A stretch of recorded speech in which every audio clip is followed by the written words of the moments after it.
اور اگر بڑی بدقسمتی ہوگی پھر بھی تمہیں دے دیں تم ڈوب جاؤ گے.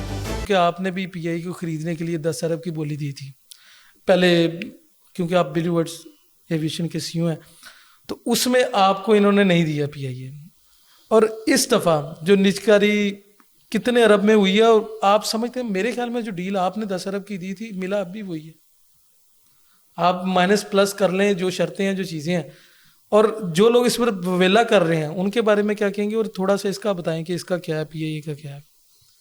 میں آپ کے I was not expecting this question from you کہ ہم ایک سرٹنلی آئی آر سے ہم پی آئی پہ آ جائیں گے، بٹ مجھے اچھا لگا آپ نے یہ سوال پوچھا. میں اس آپ کے سوال کے جواب 2 پارٹس میں دوں گا. ایک میں ایز اے سی او بلو برڈ ایویشن دوں گا، اور ایک میں ایز اے ایویشن اینالسٹ دوں گا. Yes, as a C O blue bird aviation I am hurt. جب ہم نے 10 ارب بولی دی تھی تو 212 ارب روپے کی لائبلٹی تھی پی آئی اے کی جو ہم نے پے کرنی تھی. اس کے بعد ہم نے 7,000 امپلائیز کو 3 سال رکھنا تھا، اور اس کے بعد ان کو پینشن کے ساتھ ریٹائر کرنا تھا. اور وہ سارے کا سارا پیسہ جو اس کے بعد پی آئی اے کے اندر لگنا تھا وہ ہم نے لگانا تھا. اور اس کے ساتھ ہم 212 ارب روپیہ وہ ہم دے رہے تھے، اور 10 ارب اوپر ہم دے رہے تھے.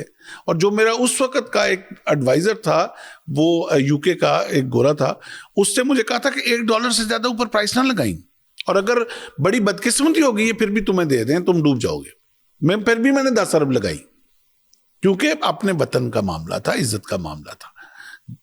وہ جہاز امپورٹنٹ نہیں پی آئی اے کے، اس کے پیچھے لگا جھنڈا امپورٹنٹ تھا میرے لیے. وہ 10 ارب میں نے اس جھنڈے کی قیمت لگائی تھی جو میری اوقات تھی. نہیں دی انہوں نے، کوئی مسئلہ نہیں. اب انہوں نے جو دی ہے وہ انہوں نے ارب تو بڑھا لیے، لیکن وہ 212 ارب روپیہ غائب ہو گیا. وہ کدھر گیا کسی کو نہیں پتا.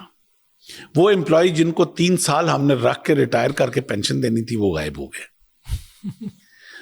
تو میرے حساب سے بہرحال یہ اس اگر کمپیریزن میں ایز اے سی او بلو برڈ ایویشن کروں تو آئی ایم ہرٹ. یہ ڈیل اچھی نہیں گئی. لیکن اب میں سیکنڈ پارٹ پہ آتا ہوں. ایز اے ایویشن ایکسپرٹ، میں چونکہ خود بھی پائلٹ ہوں، میں سول ایویشن کا ایکس ڈائریکٹر بھی ہوں، اور میرا آج بھی ایویشن انڈسٹری سے میرا تعلق ہے. تو یہ ڈیل بہت اچھی ہوئی ہے. ان اینی کیس جو اگر ایز اے نیشنلسٹ میں دیکھوں تو جو پاکستان کی اکانومی کے اوپر ایک بوجھ تھا، جو ہر سال ہم اس کے اندر ایسڈ میں پیسہ ڈال رہے تھے اور پیسہ غائب ہو رہا تھا، پھر گرو نہیں کر رہی تھی ایئر لائن. اب پرائیویٹائز ہوئی، خس کم جہاں پاک جیسا ہوا ڈیل ہوئی، نیشنل انٹرسٹ میں بہت اچھا ہوا. میں مبارکباد پیش کرتا ہوں، اور وہ بھی ہمارے دوست ہیں، ہمارے کولیگ ہیں جنہوں نے لی ہے، اور میں ان کے لیے نیک خواہشات رکھتا ہوں، اور ہماری جو بھی خدمت ہوگی ہم پھر بھی ان کے لیے خدمت کریں گے.